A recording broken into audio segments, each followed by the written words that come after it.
بہت توجہ سے سنو، درخت بڑھ رہے ہیں، جناب موسیٰ صبر کے گھونٹ، جناب نوح صبر کے گھونٹ پی رہے ہیں۔ بہرحال ان درختوں کو نبی نے کاٹا، یہ سب نبی سے کروایا گیا، کاٹا، تختے بنائے، کشتی بننے لگی۔ جناب نوح کی قوم مذاق اڑا رہی ہے، ان کی بیوی تالیاں بجا کر قوم کو بلاتی ہے، دیکھو دیکھو یہ پاگل کیا کر رہا ہے۔ قوم کہتی تھی کیا کر رہے ہو؟ جناب نوح کہتے تھے کشتی بن رہی ہے، تو بیٹا اور بیوی کہتے تھے تیری کشتی ریت پہ چلے گی؟ جناب نوح کہتے تھے میری کشتی چلے گی تو میرا اللہ چلانے کے لیے اسباب بھی پیدا کرے، ایسا طوفان آئے گا کہ موجیں اٹھے گی اور اس پہ صرف میری ہی کشتی چلے گی۔ انہوں نے کہا یہاں تو پانی کے بوند بوند کو لوگ ترسے، طوفان کہاں سے آئے گا؟ اور کشتی چلنے کے لیے بہت پانی کی ضرورت ہے، کہاں چلے گی یہ کشتی؟ وہ گناہ کرنے والی بیوی جناب نوح کو چیلنج کرتی ہے، لیکن ایک بڑھیا تھی جناب نوح کی قوم میں، وہ آئی اپنے نبی کو کشتی بناتے دیکھا، کہا نوح کیا کر رہے ہو؟ کہا کشتی بناتا ہوں۔ کہا یہ کشتی کیا ہوتی ہے؟ اب بوڑھی عورتیں تو تکرار کرتی ہے، بڑھاپا ہوتا ہی ہے تکرار کے لیے۔ لوگ کہتے ہیں بچپنا اور بڑھاپا ایک ہوتا ہے، اللہ سے دعا کریں اللہ ہمیں سٹیائے ہوئے بڑھاپے سے بچائے، یعنی اس بڑھاپے سے اللہ بچا لے جس میں عقل چلی جائے۔ ہاں حضور علیہ السلام کی یہ دعا ہے، بہت سے بوڑھے ایسے جس سے لوگ تنگ آ جاتے ہیں، اللہ یہ کیا بڑھاپا ہے یہ، اسی لیے میرے اللہ نے اپنے نبی کو بڑھاپے سے محفوظ رکھا۔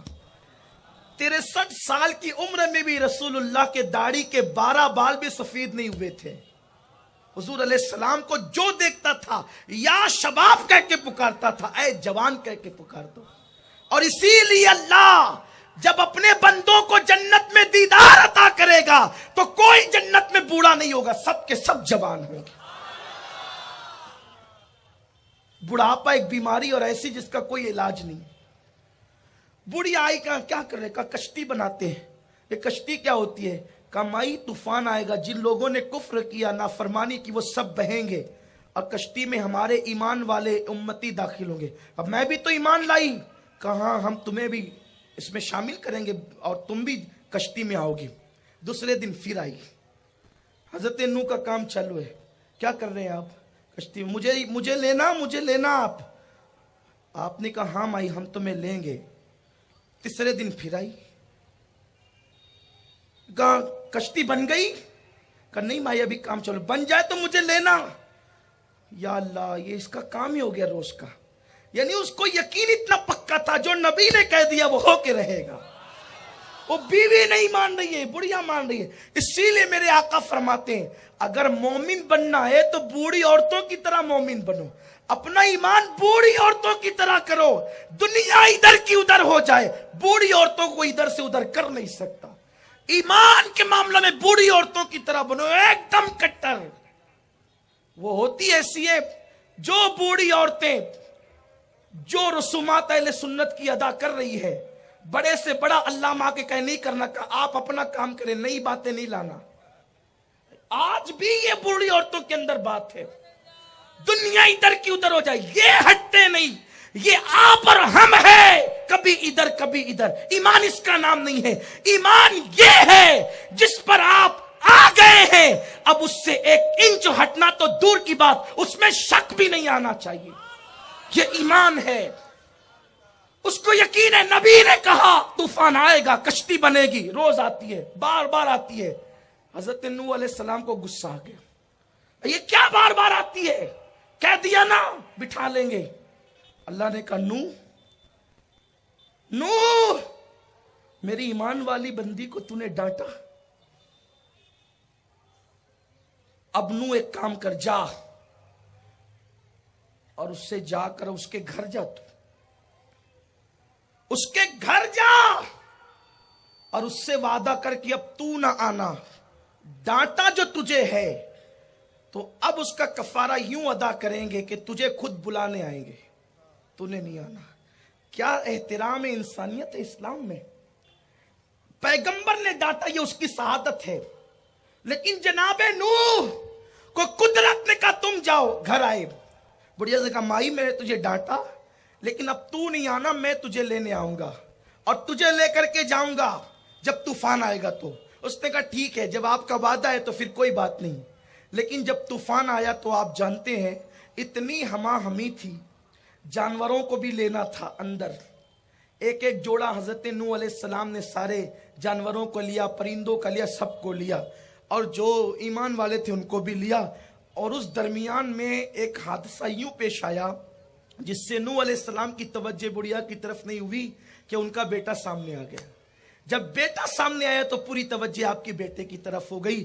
اپنے بیٹے سے کہا بیٹا طوفان آ گیا، دیکھ میں نے کہا تھا نہ آ گیا، توبہ کر لے، میں تجھے شامل کر لوں گا، کشتی میں داخل کر لوں گا۔ اس نے کہا نا، آپ کے اللہ نے جو طوفان بھیجا میں پہاڑ پہ چڑھوں گا، پہاڑ پہ چڑھوں گا، پہاڑ پہ، اور آپ کے اللہ کی موجیں وہاں نہیں پہنچے گی۔ حضرت نوح علیہ السلام نے کہا نہیں بیٹے ایسا نہیں ہوگا، میرے اللہ کی موجیں وہاں تک پہنچ کر رہے گی، وہ قدرت والا ہے، وہ خفیہ تدبیر والا ہے۔ میرے سرکار فرماتے ہیں طوفان نوح میں اگر کوئی بچ سکتا تھا تو ایک 6 مہینے کا بچہ بچ سکتا تھا، جو ایک ماں کی گود میں تھا۔ وہ ماں کافرہ تھی، وہ اپنے بچے کو بچانے کے لیے پہاڑ پہ چڑھی، لیکن وہاں بھی موجیں پہنچی۔ جب کمر تک اس عورت کے پانی پہنچا اس نے بچے کو اٹھا لیا، اور پانی پہنچا اس نے کندھے پہ اٹھا لیا، اور پانی پہنچا اس نے سر پہ اٹھا لیا، وہاں بھی پانی پہنچا اور دونوں ڈوب گئے۔ بچے کا کیا قصور تھا؟ بچے کا قصور یہ تھا وہ گنہگار نہ تھا، لیکن وہ گنہگار کی گود میں تھا تو اللہ نے اس کو بھی ڈبا دیا۔ ہم کہتے ہیں ہم شراب نہیں پیتے، شرابی کی صحبت میں تو رہتے ہو۔ ہم سود نہیں لیتے، سود لینے والوں کی، دینے والوں کی صحبت میں بھی تو رہتے ہو۔ یہ ہے قدرت کی خفیہ تدبیر۔ نوح علیہ السلام کا بیٹا سامنے، نوح علیہ السلام کہتے ہیں بیٹے توبہ کر آ جا، نہیں، آخر کار ایک لہر اٹھی، اللہ نے فرمایا نوح لیس من اہلک، اب یہ تیرا بیٹا نہ رہا، اور وہ ڈبا دیا گیا۔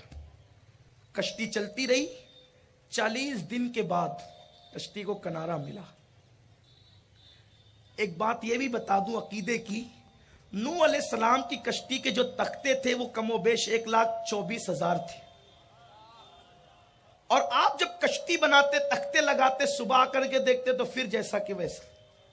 اللہ نے فرمایا نوح اگر تو چاہتا ہے کہ یہ تختے لگے کہ لگے رہیں تو اس میں تجھے چند تختے میری مرضی کے مطابق لگانے ہوں گے۔ چند تختے وہ ہوں گے جن میں ایک پر ابو بکر کا نام ہوگا، ایک پر عمر کا نام، ایک پر عثمان کا نام ہوگا، ایک پر علی کا نام ہوگا، ایک پر فاطمہ کا نام ہوگا، ایک پر حسن اور حسین کا نام ہوگا۔ ان ناموں کی برکت سے اللہ تیری کشتی کو کنارہ عطا فرمائے۔